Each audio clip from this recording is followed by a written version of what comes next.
Alors ici, on est dans la réserve des textiles. Le vêtement, c'est le premier objet, l'objet le plus proche de soi.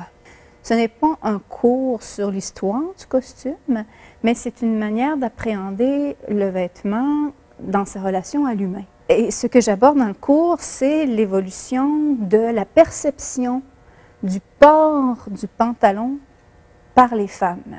Ça a pris énormément de temps avant que ça soit socialement accepté. À chaque fois que les femmes ont voulu porter le pantalon dans l'histoire, ça a été décrié et même sanctionné par les autorités.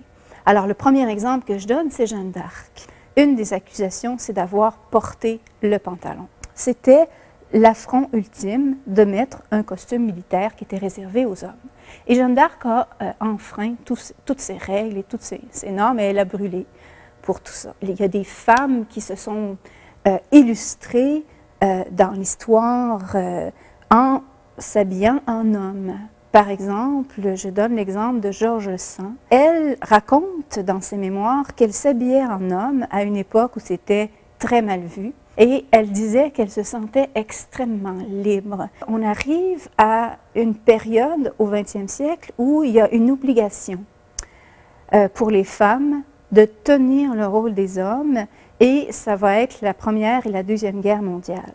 Elles ont remplacé les hommes pour des questions de survie, pour faire en sorte que la société continue à fonctionner. Dans ce contexte-là, on a accepté le fait qu'elle porte le pantalon. Et il faut attendre vraiment les années 60 pour que le pantalon rentre officiellement dans le vestiaire féminin.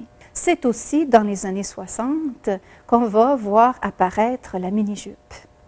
Alors, on avait gagné en autonomie, en liberté, en affirmation, puis on va en même temps adopter un vêtement qui repose la femme comme objet sexuel.